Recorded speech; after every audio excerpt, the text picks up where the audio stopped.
Explore Hyderabad exclusive temple jewelry exhibition Nakshi Mela at Varahi Silver Jewelry KPHP.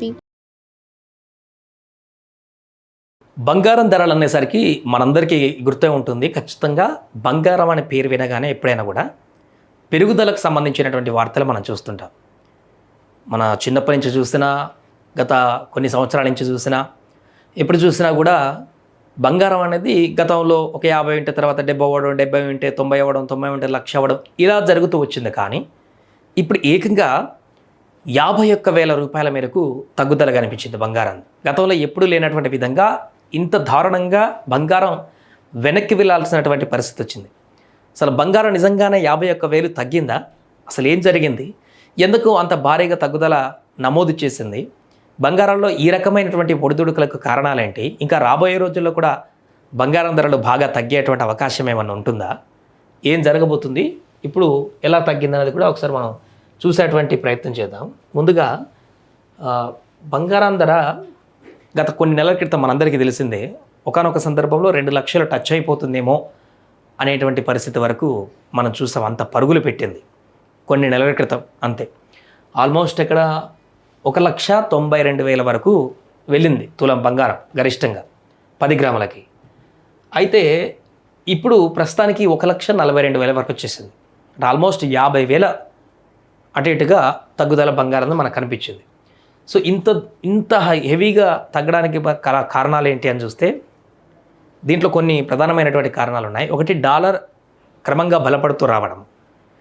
అక్కడ ఇరాన్తో యుద్ధం జరిగినా, ఇంకే ఇతరత్ర యుద్ధాలు జరిగినా కూడా డాలర్ విలువలో మాత్రం ఎలాంటి ఇబ్బందికరమైనటువంటి పరిస్థితులు లేకపోవడం, రూపాయి విలువ క్షీణించడం, మనమంతా కూడా గోల్డ్ను ఇంపోర్ట్ చేసుకుంటాం కాబట్టి ఇంకా క్రమంగా డాలర్ ఒడిదుడుకులు అనేది కూడా మనకు దీంట్లో కనిపిస్తున్నాయి. అండ్ వడ్డీ రేట్ల భయం అనేది కూడా బంగారం పతనానికి ప్రధాన కారణంగా కనిపిస్తుంది. డాలర్ బలపడడంతో కూడా ఒత్తిడి వస్తుంది. ఇంకొకటి, ఫెడ్ సంకేతాలతో అప్రమత్తం. అండ్ ప్రధానంగా ఈ ఏఐ వచ్చిన కాడ నుంచి అంతకుముందు ఎక్కువ గోల్డ్ కొనడానికి ఆసక్తి చూపించేవారు, అంటే ఇన్వెస్టర్లు. మనకు సాధారణ ప్రజలైతే ప్రతి ఒక్కరు కూడా బంగారం కొనుక్కుంటారు. ఇప్పటికీ మన రూరల్ ఏరియాలో బంగారం కొనడం అంటే అదొక పెద్ద ప్రెస్టేజ్గా లేకుంటే ఆస్తిగా భావిస్తారు, అలవాటు ఉంది ఇంకా. బట్ ఇన్వెస్టర్లు అలా ఉండదు. సిచ్యువేషన్ బట్టి వారికి ఏదైతే లాభాలు తెచ్చిపెడుతుంది, మార్కెటింగ్ ఆలోచనల మేరకు కొనుగోళ్ళు ఉంటాయి. ఎప్పుడైతే ఏఐ ఎంటర్ వచ్చేసిందో ఆ తర్వాత బంగారం కంటే కూడా స్టాక్ మార్కెట్లకు సంబంధించినటువంటి మిగతా ఇన్వెస్ట్మెంట్ల పైన వీళ్ళ దృష్టి ఎక్కువగా పడింది. దానివల్ల లాభాలు ఎక్కువ ఉంటాయి, షార్ట్ టర్మ్లో ఉంటాయి, వేగంగా అభివృద్ధి చెందేటువంటి అవకాశం ఉంటుంది. కాబట్టి ఈ ఏఐ రంగం అనేది కూడా బంగారం పతనానికి కారణంగా మారుతుంది. ఇన్వెస్టర్లందరూ కూడా ఇప్పుడు బంగారం నుంచి ఏఐ వైపు ఆ ఏఐ నేపథ్యంలో వచ్చినటువంటి మార్కెట్ల వల్ల వెళ్తున్నటువంటి పరిస్థితి. సో ఇది బంగారం ప్రస్తుత తాజా పరిస్థితి. మరి ఇది ఇంకా తగ్గుతుందా? మనం గత 10 సంవత్సరాల నుంచి చూసుకుంటే ఇంత తగ్గుదల అయితే ఎప్పుడు కనిపించలేదు. పెరుగుతూనే వచ్చింది.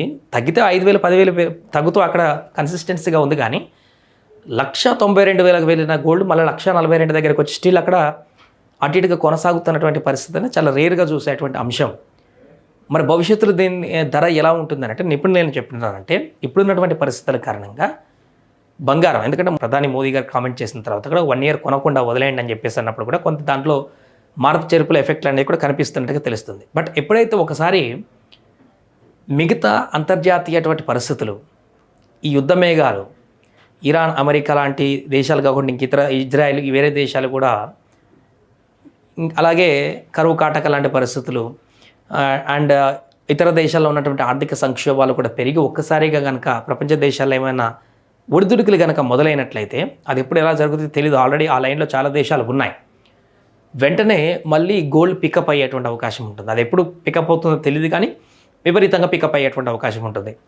1,42,000 ఉన్నటువంటి తులం బంగారం ధర ఇది 1,00,000కు తగ్గేటువంటి అవకాశం అయితే ఉండదు.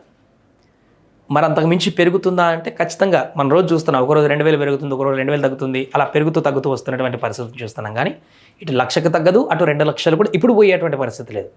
భవిష్యత్తులో మాత్రం ఖచ్చితంగా మళ్ళీ పరుగులు పెట్టి బంగారం అనేది 1,80,000, 90,000 మార్కును కూడా దాటేటువంటి అవకాశం అన్నట్టుగా నిపుణులు చెప్తున్నారు.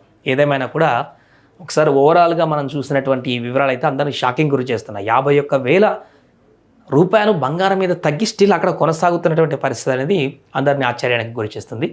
మరి ఈ తగ్గుదల అసలు అలా అప్పుడు సడన్గా ఎందుకు పెరిగింది, మళ్ళీ సడన్గా ఇప్పుడు ఎలా ఎందుకు తగ్గింది రోజువారీ? మరి దీనికి ఒక పర్టికులర్గా ఒక పాయింట్ దగ్గర గోల్డ్ ఆగేటువంటి పరిస్థితి ఉంటుందా? మీరేమనుకుంటున్నారు కూడా కామెంట్ చేయండి.